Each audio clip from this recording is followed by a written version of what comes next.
Jerome Attaway had spent 15 years building something most people would never see because he never let them. A logistics company, 12 properties, a net worth his own wife couldn't accurately guess. He drove a used truck, wore no jewelry, and kept his finances behind a wall of deliberate invisibility because he'd learned early what money does to the way people love you. For 5 years, he believed Adrienne was different. Then he found an email she accidentally sent to the wrong inbox, a message to her mother, casual and unashamed, mapping out a plan that had nothing to do with love and everything to do with what Jerome was worth. He didn't explode. He didn't confront her. He got quiet. The kind of quiet that in Jerome Attaway meant something was already in motion. He waited for the right evening, sat across from his wife at their own dinner table, and told her he'd lost everything. He watched every trace of warmth drain from her face in seconds. And when she slapped him, open palm, hard, Jerome touched his jaw once, looked her directly in the eye, and said, "Thank you. That's all I needed." She had no idea what she'd just confirmed. She had no idea what was already coming. Before we jump into the story, comment where in the world you are watching from and subscribe, because tomorrow's story is one you need to hear. The morning sun was just starting to peek over the horizon as Jerome Attaway sat on his back porch, a steaming cup of coffee warming his hands. The house behind him was nice enough, 4 bedrooms, good bones, solid construction, but nothing that screamed wealth. That was exactly how he wanted it. He watched a pair of cardinals flit between the bird feeder and a nearby oak tree, their bright red feathers catching the early light. The simple wooden porch furniture had been his own choice, just like everything else about this deliberately understated home. No marble countertops or crystal chandeliers, nothing flashy that would make people look at him differently. Jerome took a slow sip of his coffee, savoring the quiet moment before the day truly began. Growing up poor in Memphis had taught him lessons that stuck, even after building Attaway Logistics into a company that cleared $4.2 million just last year. Money changed things. Money changed people. He'd watched his father get taken advantage of too many times by folks who smiled to his face while reaching for his wallet. So Jerome kept his success invisible. The 12 properties he owned across 3 states were all held under an LLC that his wife Adrienne had never bothered to ask about. He drove a used truck that was practical but unremarkable. No fancy suits, no flashy watches, no obvious signs of wealth that would make people treat him differently than who he really was. The memory of meeting Adrienne at that charity gala 5 years ago drifted through his mind. She'd stood out immediately, not just for her beauty, but for the way she'd seemed genuinely interested in him as a person.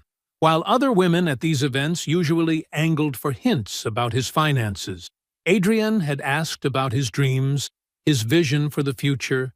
She'd listened intently as he described wanting to expand the logistics company into new markets, nodding with what seemed like real understanding. "Tell me more about the challenges," she'd said that night, leaning in closer. "What keeps you up at night when you think about growing the business?" Jerome had fallen hard and fast. Here, finally, was someone who saw him, really saw him, beyond whatever he might have in the bank. But lately, something felt off. Small changes in Adrienne's behavior had caught his attention. Her spending had increased steadily over the past few months. Nothing outrageous, but noticeable. More designer clothes, more expensive lunches out, more impulse purchases that she used to consider carefully. More concerning were her questions about finances. After years of seeming uninterested in the business details, she'd started pushing to be added to his investment accounts. "We should really combine everything properly," she'd said last week over dinner. "It's what married couples do." And then there were the conversations about his long-term plans, brought up casually but with increasing frequency. Questions about retirement strategies, about his vision for the next 5 or 10 years, about what kind of lifestyle he imagined for their future. Jerome set his coffee cup down on the small table beside him. For 3 weeks now, he'd been quietly observing, letting his wife's words and actions paint a picture he wasn't sure he wanted to see. He hadn't said anything yet, hadn't confronted her, just watched and listened with the same patient discipline that had helped him build everything he owned. Standing up, Jerome collected his coffee cup and headed inside to his home office. He needed to check the shared email account he'd set up for household bills. As he opened his laptop and logged in, the morning light filtered through the window, casting soft shadows across his desk. The screen lit up with new messages. Jerome scrolled through them slowly, his expression remaining neutral, even as his eyes fixed on something unexpected. For a long moment, he sat completely still. The kind of stillness that comes from years of learning to control your reactions when the stakes are high. Then he closed the laptop with a quiet click. His face revealed nothing as he sat back in his chair, but the tension in his shoulders told a different story. Whatever he had just discovered in that email account, it confirmed something he'd been hoping wasn't true. The next morning's sunlight streamed through the kitchen windows, casting long shadows across the wooden table where Jerome sat, his laptop open before him. His first cup of coffee had gone cold, untouched, as he read the email for what must have been the 10th time since discovering it yesterday. The message sat there in black and white, accidentally forwarded to their shared household account when Adrienne had meant to send it to her personal email. The timestamp showed she'd written it to her mother, Brenda, just 3 days ago. "Mom, things are moving along like we discussed. I'm working on Jerome about the investment accounts. You know how he is about keeping things separate, but I think I'm wearing him down. Once I get access, we can move forward with the next phase. Troy says timing is everything, and he's right. I've got Jerome exactly where I need him. He still doesn't know anything. He's too trusting. That's always been his problem." Jerome's fingers hovered over the touchpad, scrolling back up to read it again. Each word felt like a small cut, precise and deliberate. The casual tone of Adrienne's message somehow made it worse. This wasn't written in anger or frustration. This was strategic, calculated. The mention of Troy's name stood out like a flashing warning sign. Jerome had heard that name before, just once, when Adrienne was on the phone last month. She'd quickly ended the call when Jerome walked into the room. At the time, he'd dismissed the flutter of concern in his gut. Now, reading the easy familiarity in how she referenced him, that moment took on new meaning. Setting his jaw, Jerome clicked through the email chain, looking for more context. The previous messages were mundane, discussions about lunch plans, complaints about the weather, but now even those felt tainted. How many other conversations had happened outside this account? How long had this been going on? He closed the laptop with a quiet click that seemed too gentle for the weight of what he'd just confirmed. Standing up, Jerome moved to the coffee maker with mechanical precision, going through the familiar motions of measuring grounds and filling the water reservoir. The routine helped him think. The house was silent. Adrienne had left early for her weekly tennis lesson, blissfully unaware that her careful facade had cracked. Jerome watched the coffee drip steadily into the pot, his mind already shifting from shock to analysis. This was how he'd built his business. When problems arose, he didn't react emotionally. He gathered information, he planned. By the time the fresh coffee was ready, Jerome had already pulled out his phone. He scrolled to Dwight's number and pressed call, knowing his friend and attorney would be at his desk by now. Dwight picked up on the second ring. "Jerome, what's up?" "I need to tell you something," Jerome said, his voice steady. "My wife is planning to leave me once she gets access to my accounts. She's working with someone named Troy. She told her mother I'm too trusting, and she's right. I was." The line went quiet for a moment. Dwight had never hidden his reservations about Adrienne, but he'd kept them respectful, never wanting to overstep. Now his response was immediate and focused. "Tell me what you need. First, I need to know everything," Jerome said, leaning against the kitchen counter. "But before we make any legal moves, I need to understand if this was real at first, if she loved me and it turned into something else, or if this was always the plan. How do you want to find out?" Jerome took a slow sip of his coffee. "I'm going to test her.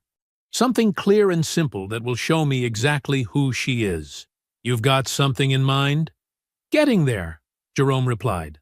"I'll call you back when I have the details worked out." After hanging up, Jerome remained in the kitchen, staring out at the backyard where he'd sat just yesterday morning, before he knew any of this. The birds were still at the feeder, the sun still warmed the porch, but everything looked different now. Sharper, clearer. His hands were steady as he picked up his coffee cup. There was no crash of rage, no urge to break things or scream. Instead, a familiar sense of focus settled over him, the same quiet determination that had helped him build everything he owned from nothing. In his mind, the pieces of a test were already taking shape. The Sunday evening settled softly around their home, carrying the warm sense of Jerome's cooking through every room. He'd prepared Adrienne's favorite, herb-crusted salmon with roasted vegetables and fresh bread. The dining room glowed with candlelight. Wine glasses caught the light just so, and everything felt perfectly normal. Jerome had maintained this careful normalcy all week. He'd gone to work as usual, smiled at the right moments, and kept his voice steady whenever Adrienne talked about her plans for redecorating the living room. Not once had he given her reason to suspect anything was different. Now, they sat together on the living room couch, dinner finished, sharing the comfortable quiet of a long-term marriage. Adrienne looked content, settled into the cushions with her second glass of wine, her guard completely down.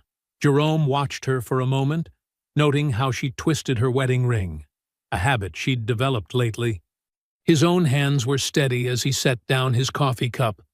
"Adrienne," he said quietly, "I need to tell you something I've been trying to handle on my own."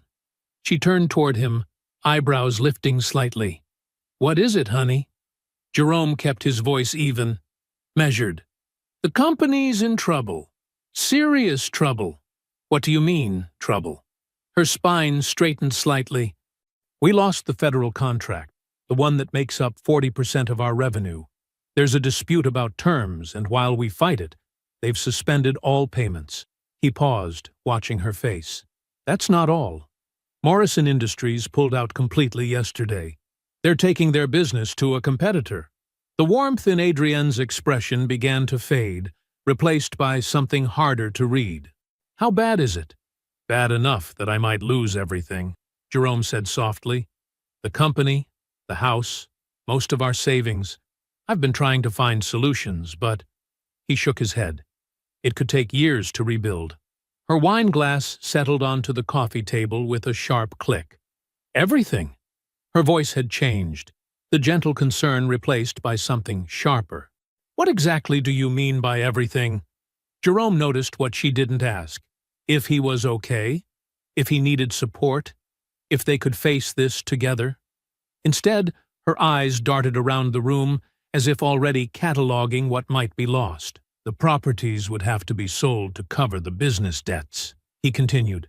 "We'd need to downsize significantly, maybe rent for a while." "The properties?" Now there was an edge of panic in her voice. "All of them? What about your investment accounts?" Again, the wrong questions. All about assets, nothing about him. "Those too," he said. "Most of them are tied to the business in ways I can't protect." Adrienne stood up abruptly, pacing to the window. Her reflection showed a woman rapidly recalculating, her carefully maintained expression cracking at the edges. "This isn't happening," she said, more to herself than to him. Then she turned, her voice rising. "Jerome, I did not sign up for broke." There it was, the truth he'd been waiting for, delivered exactly as he'd expected. "I know," he said calmly. I just needed to hear you say it." She froze. Something shifted in her eyes. The first flash of realization that she'd revealed too much. The panic of a woman who suddenly understood she might have miscalculated. The slap came fast, an open palm across his face, driven by fear and fury. The sharp crack of it echoed in the quiet room. Jerome didn't move, didn't raise his voice. He touched his jaw once, looked at her with perfect stillness, and said quietly, "Thank you. That's all I needed." Standing slowly, he picked up his coffee cup. His steps were unhurried as he walked to the bedroom. The lock clicked softly behind him. Adrienne remained in the living room, one hand still raised slightly, her breathing uneven. The candles flickered across her face as she tried to understand what had just happened, unaware that her husband's net worth remained exactly what it had always been. She had no idea that the only thing tested tonight had been her character, and she had failed spectacularly. The morning sun filtered through the kitchen windows as Jerome emerged from the bedroom, dressed for work in his usual crisp button-down and slacks.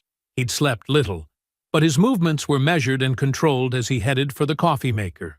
Adrienne stood by the kitchen island, already dressed and made up, her fingers wrapped tightly around her own coffee mug. Her practiced smile held a note of tension. "Jerome," she said softly.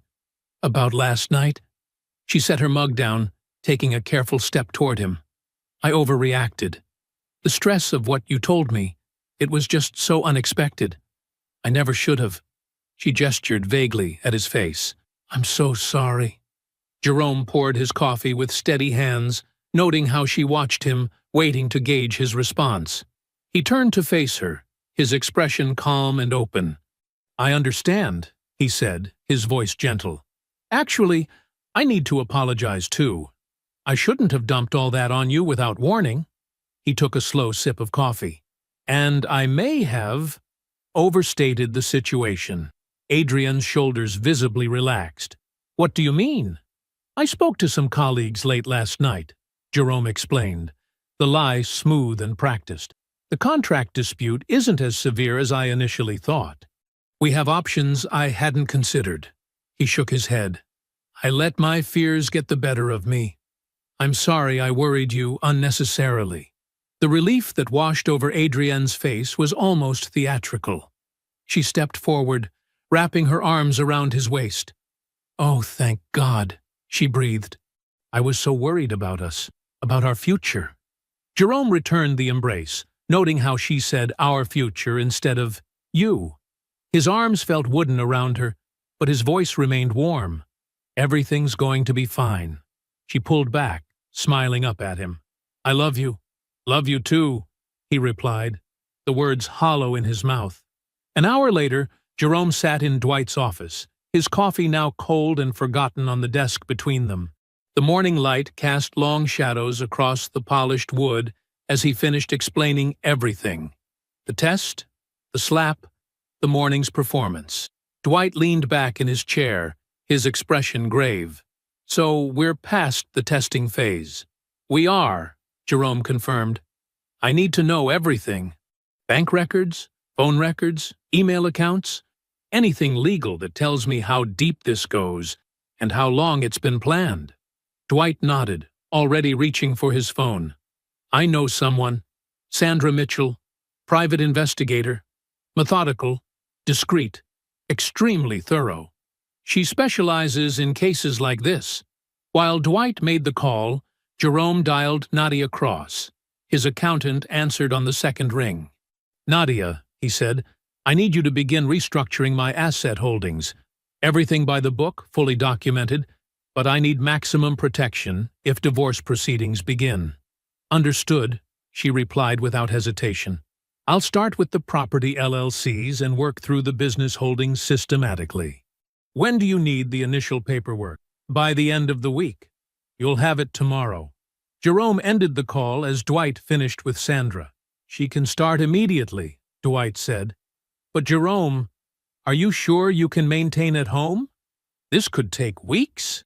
"I can maintain," Jerome said quietly. Adrienne thinks she managed this morning's situation perfectly. She believes I'm exactly who she's always thought I was, trusting, easily handled, unaware. That evening, Jerome sat beside Adrienne on their living room couch, her head resting comfortably on his shoulder as some reality show played on the television. Her body was relaxed against his, completely at ease.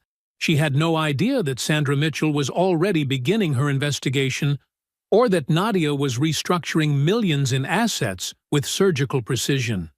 Jerome's arm draped loosely around Adrienne's shoulders as his mind reviewed the machinery now in motion. The investigators, the accountants, the careful legal groundwork being laid. His face remained perfectly neutral, betraying nothing of the calculated dismantling being orchestrated behind the scenes. On screen, someone was crying about betrayal. Adrienne made a small, sympathetic sound and nestled closer to Jerome. He squeezed her shoulder gently, the gesture automatic, empty. The late morning sun cast harsh shadows across Dwight's mahogany desk as Jerome sat down, facing both his attorney and his accountant. Sandra's manila folder lay between them, unremarkable in appearance but heavy with revelations. Jerome's hands were steady as he reached for it. "Everything's documented and verified?" he asked, though he knew Sandra's reputation for thoroughness. Dwight nodded. "Every piece admissible in court if needed." Sandra was meticulous. Jerome opened the file. The first page was a summary timeline, clinically detailing 5 years of calculated deception. His eyes moved methodically down the page, absorbing each detail with the same careful attention he gave to business contracts. Troy Billings's name appeared first, Adrienne's college boyfriend from her days at Vanderbilt. The communication records showed regular contact maintained through a series of different platforms over the years. Never quite romantic enough to qualify as an affair, but carrying an intimacy that spoke of shared secrets and future plans. The financial records came next. Bank statements revealed a pattern so subtle it had slipped past even Jerome's careful attention to their finances. Small transfers from their joint household account, $200 here, $350 there, innocuous amounts that could have been grocery runs or hair appointments. But they hadn't gone to either. Instead, they'd been systematically funneled into a private account at First Tennessee Bank, opened in Adrienne's maiden name 3 months after their wedding. $34,000 total, Nadia said quietly, pointing to the final sum. Accumulated over 4 years. She kept the individual transfers small enough to avoid any red flags. Jerome nodded, his expression unchanged. The amount itself didn't concern him. It was pocket change compared to his actual worth. But the patience it represented, the careful long-term planning, made his coffee turn bitter in his stomach. He turned the page. This section contained text message transcripts retrieved from an old phone Adrienne had traded in 6 months ago. She hadn't wiped it properly, trusting in a basic factory reset that Sandra's team had easily bypassed through legal channels. The messages to Troy laid out the strategy with startling clarity. The longer I'm married, the better position I'm in legally. 7 years, that's the number. After that, even with the prenup, I'll have claim to enough to make it worth it. He has no idea how much he's actually worth. Men like Jerome, they think keeping a low profile means they're being smart. All it does is make them easier to underestimate. 2 more years. Just need to keep things smooth for 2 more years. Then we can finally start our real life. Jerome read each message twice, his face betraying nothing. The office was silent except for the soft hum of the air conditioning. Nadia watched him with careful concern, while Dwight remained still, waiting. The final pages detailed money transfers between Adrienne and her mother Brenda. Small amounts, but regular, like payments on a contract. Jerome closed the file with the same deliberate care he'd opened it with. He sat back in his chair, drew a slow breath, and looked at his 2 most trusted advisors. "All right," he said, his voice level. "Let's start moving things." Nadia pulled out her laptop immediately. The restructuring is already in progress. The first phase of asset reallocation will be complete by Friday. Everything documented, everything legal. The prenup is solid, Dwight added. With this evidence of financial misconduct, she won't have grounds to challenge it effectively. Jerome nodded once. Keep going. I want everything locked down before she realizes anything's happening. The meeting concluded with precise next steps and timeline confirmations. No one mentioned the emotional weight of what they'd just reviewed. They didn't need to. Later, driving home in his used Ford F-150, Jerome kept the radio off. Traffic moved steadily around him as the afternoon sun began its descent, but he barely registered it. His mind was processing the full scope of what he'd learned. Not just the betrayal itself, but its architecture. 5 years of his life had been someone else's business plan. His marriage was a long-term investment strategy executed by a woman who'd seen him as nothing more than an undervalued asset to acquire. He drove in silence, his hands resting exactly where they should on the steering wheel, maintaining perfect lane position even as his world shifted permanently around him. The evening air was cooling as Jerome pulled into his mother's driveway. The small brick house where he'd grown up looked exactly as it had for 30 years. Neat flower beds, carefully trimmed lawn, porch light already on because Paulette never forgot to welcome people home properly. Before he could reach the door, it opened. Paulette stood there, still elegant at 68, her eyes sharp as they took in every detail of her son's expression. Without a word, she stepped back and said, "Come inside and sit down." The kitchen smelled like it always did. Coffee and the lingering warmth of whatever she'd baked that morning. Jerome sat at the small table where he'd done his homework as a child. Paulette poured 2 cups of coffee, added cream to his without asking, and settled across from him. "Tell me," she said simply. Jerome started with the email, his voice steady as he described finding Adrienne's accidental forward, the casual way she'd discussed manipulating him. He told her about the test, watching the warmth drain from his wife's face when she thought they'd lost everything. The slap. His mother's fingers tightened slightly on her coffee cup at that part, but she didn't interrupt. When he got to Sandra's findings, the secret account, the systematic diversion of funds, the recovered text messages laying out the 7-year plan, Paulette's expression remained calm. Only someone who knew her well would recognize the controlled anger in how still she sat. He finished with what they'd discovered about Troy, about the long game Adrienne had been playing. When he stopped speaking, the kitchen was quiet except for the soft ticking of the clock above the stove. Paulette took exactly 3 seconds before she spoke. "I knew that woman was a contractor, not a wife." She stood up and left the kitchen. Jerome heard her footsteps on the stairs, then returning. She placed a simple black notebook on the table between them. "I've been keeping this since the first time you brought her here," Paulette said quietly. Jerome opened it. His mother's neat handwriting filled page after page with dates and observations. March 15, 2018. Asked detailed questions about Jerome's business partners while helping me wash dishes. Wanted to know who had the most influence in decisions. June 4, 2018. Commented on Jerome's modest truck 3 times in one conversation. Kept suggesting newer models he deserves. September 22, 2018. Said something odd about women who waste their youth on broke men. Context was a TV show, but she looked at me while saying it. December 12, 2018. Asked if Jerome's father left him any property. Very casual, while helping me decorate for Christmas. 3rd time she's found a way to ask about inheritance. The entries continued, year after year. Small moments, careful questions, comments that seemed innocent but carried weight in hindsight. Paulette had documented it all, building a timeline of calculation that started before the wedding and never really stopped. "I didn't say anything," Paulette said softly, watching him read. "You were happy, and I knew if I pushed, she'd just work harder to convince you I was being a difficult mother-in-law." so I wrote it down instead.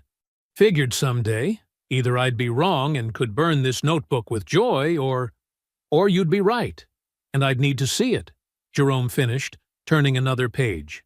A mother knows, Paulette said simply. The way she looked at you, like she was measuring something. Real love doesn't measure. Jerome read through several more pages, each entry adding another piece to the puzzle he was finally seeing clearly. His mother had caught every false note, every calculated moment, every subtle probe for information about his finances. When he finally closed the notebook, Paulette reached across the table and took his hand. "What do you need from me?" "There's going to be a dinner," he said, "in the next few weeks. I'd like you there. You tell me when. I'll be there." They talked a while longer, not about Adrian, but about work, about his plans, about normal things. When Jerome finally stood to leave, Paulette walked him to the door and hugged him tight. She held on a moment longer than usual, the way she used to when he was young and hurting but trying not to show it. The drive home was quiet, streetlights casting intermittent shadows across the dashboard. Paulette's notebook sat on the passenger seat. 5 years of careful observation, proving what a mother had known from the first moment she'd watched a woman measuring her son's worth. The afternoon sun cast long shadows across Dwight's office as Jerome reviewed the final preparations. The leather chair creaked softly as he leaned forward, studying the single page Nadia had prepared. The number at the bottom, his actual net worth, would rewrite everything Adrian thought she knew about their marriage. "All assets have been properly restructured," Nadia said, her precise tone matching her immaculate appearance. "Everything is documented and legally sound.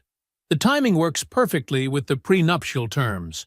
Dwight nodded, adjusting his wire-rimmed glasses. "The divorce filing is ready. I'll submit it first thing tomorrow morning. Sandra's complete file is attached as supporting documentation." He paused, studying his oldest friend. "You're sure about the timing?" "Tonight," Jerome said quietly. 5 years is enough." They went through the logistics one final time. Paulette would arrive at exactly 7:45, giving Jerome 45 minutes with Adrian first. Dwight would keep his phone close, ready to handle any legal questions that arose. The prenuptial agreement, which Adrian had signed without careful review, convinced it wouldn't matter, would activate specific clauses based on documented financial misconduct. "Remember," Dwight said, "let her talk. The more she says, the more we can use." Jerome stood, straightening his jacket. "I appreciate both of you. This isn't just business for me anymore. This is about truth." Back home, Jerome moved through the kitchen with deliberate calm. He'd chosen to cook himself. Grilled salmon, roasted vegetables, fresh bread. The table was set with their best dishes, candles ready to be lit. Everything looked perfect. Everything looked normal. He'd called Adrian at lunch, voice warm with practiced sincerity. "I've been thinking," he'd said. "We need a reset. Just us. Dinner at home. A chance to really talk. Get back to being transparent with each other." Her response had been immediate, enthusiastic. "That sounds wonderful, baby. I'll be home by 6:30. Now, as the afternoon light softened into evening, Jerome moved through each step with precision. The food was timed perfectly. The wine was breathing. Nadia's document waited in his jacket pocket, ready to reshape reality with a single page of numbers. At exactly 6:25, he heard Adrienne's key in the door. She entered smiling, still wearing the cream silk blouse and tailored slacks she'd left in that morning. "It smells amazing in here." Jerome met her with a kiss on the cheek. "Welcome home. Wine? Please." She settled at the table, taking in the candles, the careful presentation. "This is lovely, Jerome. Really lovely." He poured her favorite red wine, watching her relax into the moment. She looked beautiful. She always did. That had been part of the performance from the beginning, he now understood.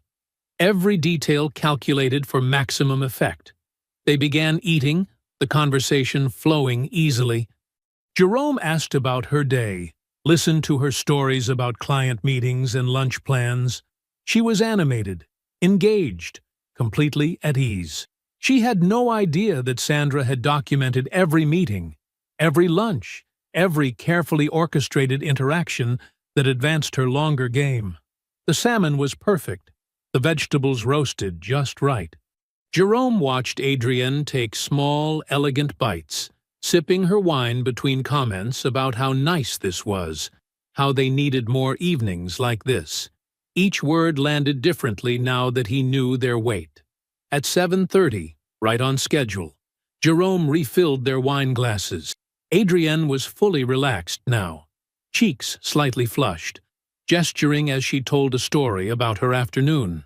The candlelight caught her wedding ring, the one she'd insisted needed to be upgraded last year. "How's your mother doing?" Jerome asked casually, cutting another piece of salmon. "Have you talked to Brenda lately?" "Oh, she's well." Adrienne smiled, taking another sip of wine. "I was just talking to her yesterday, actually. She sends her love." Jerome nodded, setting his fork down deliberately. The sound of silver against china seemed suddenly loud in the quiet room. "I know," he said simply. Adrienne's smile stayed fixed in place, perfect as always, but something flickered behind her eyes, a quick, sharp shadow of uncertainty that came and went so fast, most people would have missed it. But Jerome had been watching for it, and now he saw everything. The candlelight flickered across Adrienne's face as the silence stretched between them. Her wine glass sat forgotten, the red liquid catching the flame's glow like trapped blood. "What exactly do you mean, you know?" Her voice aimed for casual, but landed somewhere else entirely. Jerome reached inside his jacket, movements unhurried and precise. "I know about the email you accidentally forwarded to our shared household account 3 weeks ago. The one to your mother about working on me to get access to the investment accounts." The color drained from Adrienne's face so gradually it was almost beautiful to watch, like time-lapse photography of a sunset in reverse. "I also know about Troy Billings," Jerome continued, his voice steady and clear. "Your college boyfriend, the one you never stopped texting, the one you told about your 7-year plan." "Jerome, whatever you think you've found," Adrienne started, but he raised his hand slightly, not commanding, just indicating there was more to say. "Over the past 4 years, you've diverted $34,000 from our joint household account into a personal account I wasn't meant to know about. Small amounts, careful amounts. But they add up, don't they?" Adrienne's hands were perfectly still on the table, too still, like a prey animal trying to avoid detection. "Those transfers were for household expenses. I kept receipts." "No," Jerome said simply.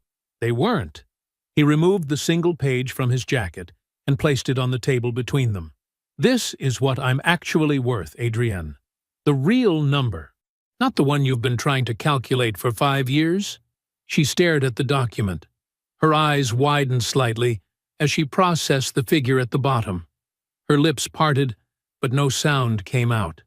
"You were playing a smaller game than you thought," Jerome said quietly. The fracture in her composure started at the corners of her mouth, a tiny tremor that spread outward like cracks in glass. This is circumstantial. You're taking things out of context. A few text messages, some banking mistakes." "I have the full text message history," Jerome interrupted gently. "The ones where you laid out the whole plan. 7 years of marriage to establish maximum claim before filing for divorce. Your words, Adrienne. Your timeline." Her face transformed then, fear crystallizing into rage. "So you investigated me? Hired someone to spy on me? Treated your wife like some kind of suspect?" Her voice rose with each question. "How dare you violate my privacy like this? How dare you—" "You can stop performing now," Jerome said. His tone wasn't cruel. If anything, it was almost kind. The audience already knows the ending. The doorbell chimed through the house, right on schedule. Jerome stood smoothly. That would be my mother. Adrian's head snapped up. Your mother? What is this? Jerome opened the front door. Paulette stood there in her good coat, her face set in lines of quiet determination. She entered without a word. Following Jerome to the dining room, she took the chair directly across from Adrian without removing her coat. I want to watch you explain yourself, Paulette said simply. Adrian opened her mouth, closed it. The silence stretched. The divorce papers will be filed first thing tomorrow morning, Jerome said, his voice steady and clear. Because of the documented financial fraud, the secret account, the diverted funds, and because of the asset restructuring already completed, you'll receive the minimum required by state law. Nothing more. He tapped the prenuptial agreement she'd signed 5 years ago, which lay beside Nadia's net worth document. You should have read this more carefully. It protected me completely, right from the beginning. You just didn't think it mattered because you planned to be gone before it became relevant. Adrian sat frozen, staring at the papers in front of her. The candles burned lower, wax pooling at their bases. Paulette watched her with the steady gaze of a woman who had been waiting years for this moment. Jerome stood and began gathering the dinner plates. His movements were calm, unhurried. The quiet clink of china was the only sound in the room as he stacked them carefully, already moving forward into whatever came next. The morning sun cast long shadows across Jerome's kitchen as he reviewed the divorce papers one final time. Dwight sat across from him, methodically checking each page before adding it to the filing stack. Everything's in order, Dwight said, his voice carrying the quiet satisfaction of work done precisely. I'll file these within the hour. She'll be served by noon. Jerome nodded, finishing his coffee. And the 30-day notice? Already prepared. Dwight slid a sealed envelope across the table. Clear, legal, and completely by the book. She has until the end of next month to relocate. The envelope felt heavy in Jerome's hand, though it contained only a single page. He placed it on the kitchen counter where Adrian would find it when she emerged from the guest room where she'd spent the night. Within 2 weeks, Adrian's carefully constructed world dissolved like sugar in rain. She found a small apartment across town, the kind of place she would have dismissed as beneath her just months ago. Now she signed the lease with hands that trembled slightly, the depleted balance of her secret account barely covering the security deposit. Her designer clothes disappeared into consignment shops. The weekly spa appointments stopped. The lunches where she'd casually dropped Jerome's credit card vanished. The lifestyle she'd curated evaporated, leaving behind only the bare bones of what she could sustain alone.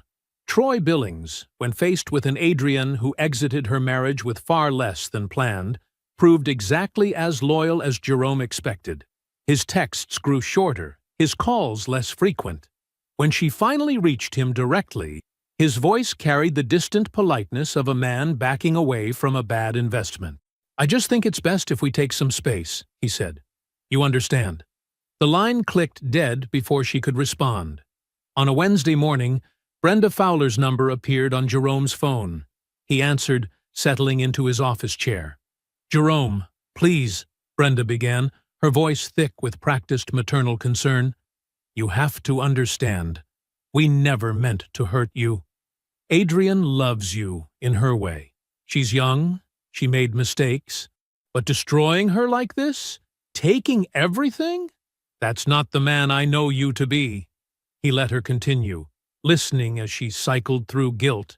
After all we've shared as family. Negotiation. We can find a compromise that works for everyone. And finally, veiled threats. You don't want this getting messy in public. When she finished, Jerome spoke once, his voice clear and final. Brenda, you raised your daughter to hunt men. I'm not a man you could hunt. Don't call this number again. The phone clicked silent in his hand. 3 days before Adrian's planned departure, Paulette requested a final conversation. They sat in the living room, most of the furniture already gone. The afternoon light harsh and revelatory through uncurtained windows. Paulette opened her notebook, her voice steady and factual. October 12th, 5 years ago. At Jerome's birthday dinner, you asked about his investment strategy before you asked for a second slice of cake. December 3rd, you spent 40 minutes on the phone with your mother immediately after Jerome mentioned expanding the logistics company. February 17th, you suggested separate vacations the same week Jerome had to delay buying that third property. She continued, each entry a small, precise cut. Dates, times, words quoted exactly. 5 years of careful observation laid out like evidence in a courtroom. Adrienne sat motionless, her face a blank canvas as Paulette read page after page of who she really was, reflected back at her through another woman's eyes. When Paulette finished, Adrienne opened her mouth, then closed it. What could you say to someone who had watched you so clearly, who had documented your every calculated move, and was now simply reading the record back to you without judgment or anger? The silence stretched between them like a verdict. On the final morning, Adrienne loaded the last box into her car. The trunk closed with a hollow sound that echoed across the driveway. Jerome stood on the porch, watching as she walked around to the driver's side door. She paused with her hand on the handle, as if waiting for something. Final words, perhaps, or some sign of regret. Jerome remained still, his face composed. He felt neither triumph nor relief, only the clean, hollow quiet of something finally finished. The car started. The wheels crunched on gravel. Then she was gone, leaving behind only the settling dust and the long shadows of morning stretching across an empty driveway. Morning sunlight spilled across Jerome's new porch, painting warm stripes across the rich wooden boards. His coffee steamed in the crisp air as he settled into a handcrafted rocking chair, one he'd bought simply because he liked it, with no concern for what anyone else might think. The house behind him stood proud against the sky, 3 stories of brick and glass, with wide windows and a wraparound porch that spoke of permanence and peace.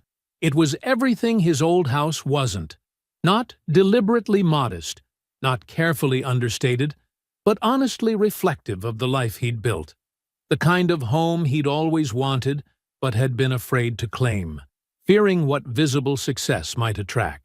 Jerome took a slow sip of coffee, savoring the quiet. 18 months had transformed more than just his address. Attaway Logistics had doubled its revenue, expanding into 3 new states, with a fleet of trucks that bore the company's redesigned logo. The growth hadn't been accidental. It came from finally allowing himself to think bigger, to build without constraint. His new business partner, Michelle Chen, had been key to that expansion.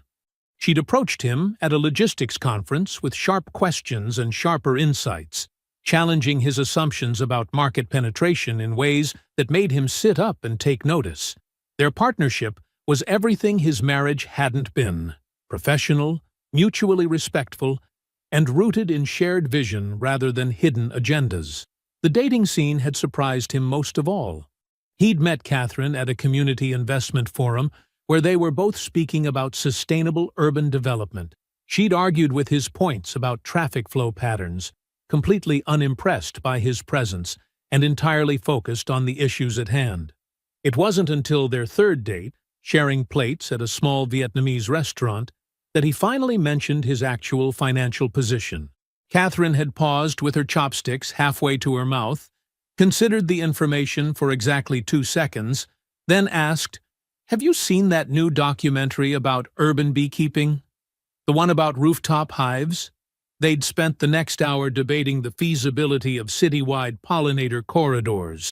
When he told Dwight about her over lunch last week, his friend had simply set down his fork and said, "That's the one." Coming from Dwight, who had watched Jerome's life implode and rebuild, it carried the weight of prophecy. The Sunday dinners with Paulette had become sacred ritual. She arrived each week with new recipes to try, filling his kitchen with the sense of childhood and the sound of stories he'd never heard about his father. Not once in 18 months had she mentioned Adrienne or said, "I told you so." She didn't need to. Her presence every Sunday said everything about loyalty and love that needed saying. Jerome's office, a warm space lined with books and sun-catching windows, held one distinctive piece of art. The framed prenuptial agreement page hung beside his degrees, Dwight's idea of a birthday present. It wasn't displayed as a trophy or a warning, but as a quiet reminder that protection doesn't always look dramatic. Sometimes it looks like careful paperwork, patient documentation, and the courage to ask uncomfortable questions before they become crucial ones. Word about Adrienne came occasionally through mutual acquaintances. She'd landed a part-time position coordinating corporate events in a city 2 states away. The salary barely covered a 1-bedroom apartment and basic expenses, the kind of life she'd spent years carefully plotting to escape. She never spoke about Jerome publicly, never explained what happened. Some humiliations were too precise, too perfectly engineered, to survive retelling. Jerome stood from the rocking chair and moved inside to his kitchen, where morning light played across granite countertops he'd chosen himself. Coffee in hand, he stood at the window, watching sunlight creep across his carefully tended yard. A memory of the slap flickered through his mind, not with anger or bitterness, but almost with gratitude. In that single second of uncontrolled reaction, she'd given him every answer he needed. Everything that followed, the investigation, the documentation, the quiet legal preparations, had simply been patience given structure. He'd learned that revenge wasn't about dramatic gestures or public humiliation. True justice was about letting someone's own choices become their consequence. He thought about his mother's words from dinner last night. "You know what I love about this house? It looks like you. Not who you were trying to be, just you." Setting down his coffee mug, Jerome picked up his keys from the counter. A full day waited ahead. Meetings to drive growth, not protect against loss. Partnerships built on shared vision, not hidden motives. A life measured by what he was building, not what he was hiding. The morning light caught the keys in his hand, gleaming like promise. I hope you enjoyed that one. Be sure to like the video and subscribe so you don't miss the next story. I've picked out 2 more for you that I think you'll really like.